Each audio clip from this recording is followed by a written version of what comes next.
So, yeah, Slam Dog. I saw that shit. Uh, Lamb Dog or Southern Paladin 1 made a video that was entitled Did Y'all See That Shit? And it was talking about the Tucker Carlson footage from January 6th. And man,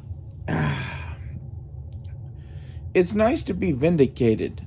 Everything I've said about January 6th for the last however many years now has been that basically it looks like there were about a half a dozen people that broke some windows and jumped in, and then they opened doors, and that let in a few thousand people. And in that crowd of a few thousand people, maybe 20 or 30 were breaking shit. It seems to me that, like, someone let in the QAnon shaman, right? Like, was that it seems to be those cops that were walking him around. Like, were those allies of his, or were those just cops doing their shit? That, like, I don't know why they would let a man dressed like that into the Capitol and tour him around, unless it was being done at the express fucking permission of, like, senators or some shit. Like, someone told them to do that shit. This is what I see when I see that, anyway. And, like, what if QAnon shaman was a fucking CIA asset sent there to fucking cause chaos? Just by doing what he did. I mean, all he did was walk in and pray. Like, this is the ultimate chaos here. Is eventually video of this is gonna get to people like Tucker Carlson, and eventually people are going to be a little upset about the fact that you just stuck a man in jail for 4 years for doing something I would do, for doing something any reasonable person would do. We have no rule of law in this country. Like, that's my reaction to this. Is everything I've been talking about on this show for the last 2 years or however long it's been.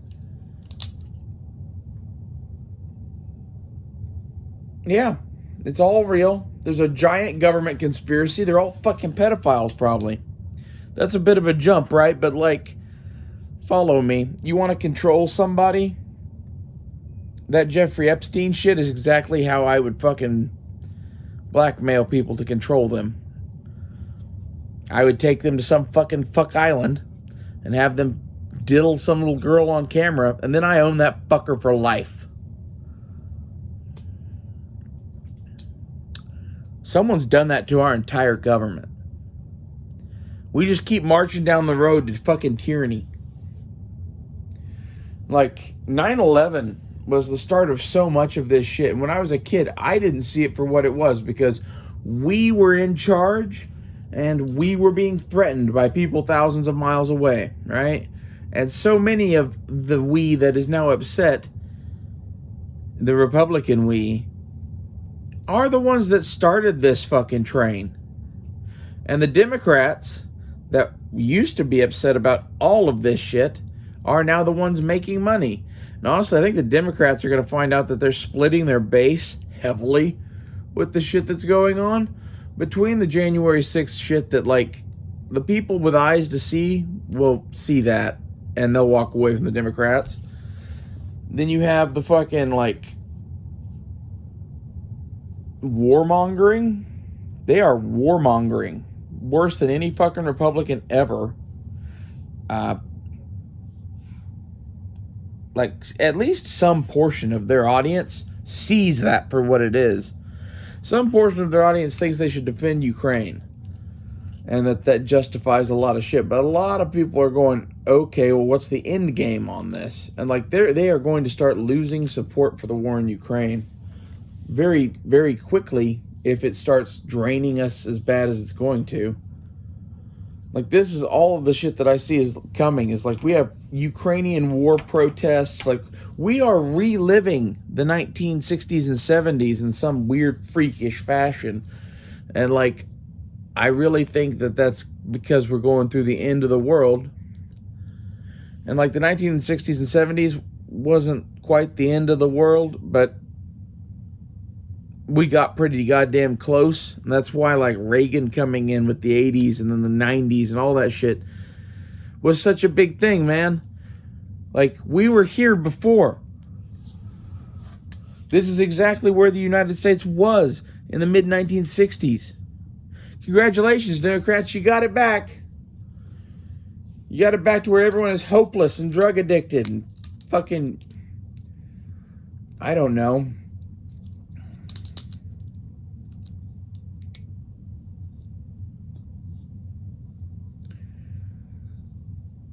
I'm pissed as hell, man. I sent my grandmother the video of the shit at fucking January 6th of the QAnon shaman.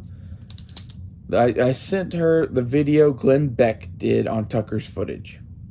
And now she is mad. I'm like, yeah, you should be. This is the shit I've been talking about for fucking years now. She's like, well, that's not right. And I'm like, yeah. You didn't believe me until I had fucking footage. This is one of those things that, like, I'm sorry that I'm fucking smart enough to see video of shit and tell you exactly what happened. But I kind of am. This isn't like a me being so smart thing. This is like I'm good at dissecting shit like that, especially like video. I want to make movies. I'm obsessed with film. I can tell a lot by watching footage. I read shit into things that a lot of people don't.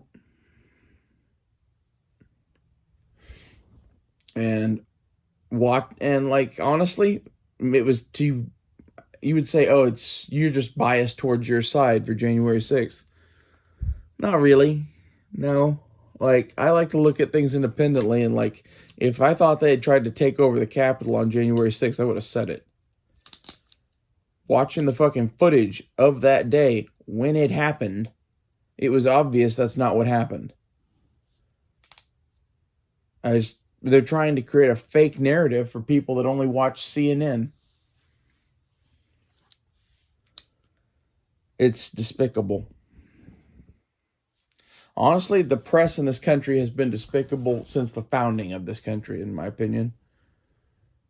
Like, you can go all the way back to, like, the 1850s and shit, and our press sucked.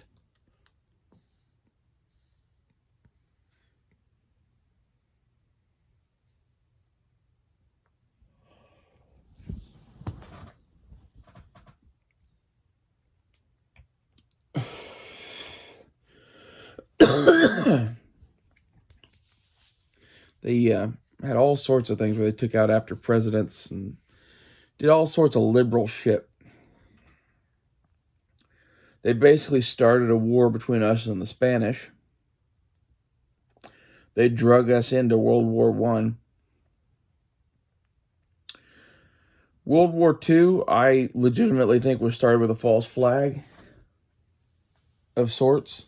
Explain that, but like, you consider Pearl Harbor to be this giant Japanese attack, right? What if that attack was orchestrated between Franklin Roosevelt and the Emperor of Japan years before? They were rather chummy, the Roosevelts and the Japanese, and had been so since the late 1800s. This is one of those things that, like, not a lot of people know about. The Roosevelts had more business interest in Japan than fucking anybody. But yeah, it totally was random that the thing that brought us into World War II was an attack by the Roosevelts' ally that had just become an ally of Germany. And like, I know it's a long, like, crazy thing, right, to think that, like, Japan was willing to do all of that. I don't think it signed up to get nuked.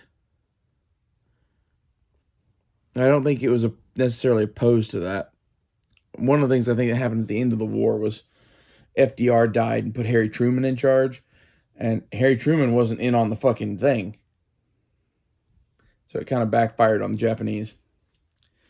However, we left them with their empire intact. Their emperor intact. Like, they only had their home islands. But that's all they fucking need and want. Like, there's a lot of shit with the Japanese where they are biding their time, I think. They're going to take over the world someday. I don't know. Maybe they already have, technology and whatnot. We've drifted a long way from fucking January 6th. Let's circle back.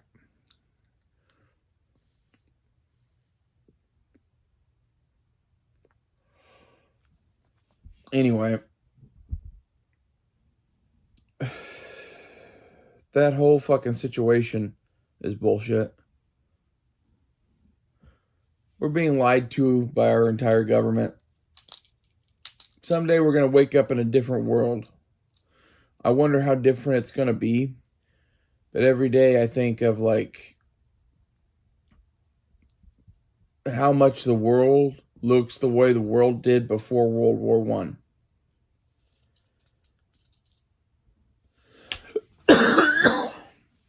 It really does. We live in this weird peacetime technological explosion that is building tensions, and it's exactly what precedes a giant war. I think it's almost inevitable now. And this is some of the, like, other people are playing this game. And Americans like to live in this bubble where conflict stopped being a reality in 1945. And that everyone who engages in fucking violence since then is a terrorist. Well, I disagree. I think America conquered the world and it's pretty much been forcing everyone to fucking behave. We're finally returning to a more reasonable way to conduct affairs where, like, everyone has a military and everyone can make their own decisions. And there'll be small wars and there'll be big wars, but there will be wars to decide the course of things on this planet, which I think is the way of things.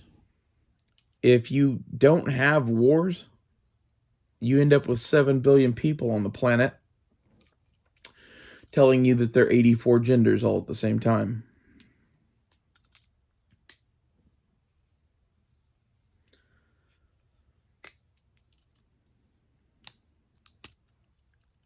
I think that's the reality that the peace-loving hippies and whatever that are all anti-war don't understand, which is, I'm kind of anti-war too. I'm a mixed bag on it.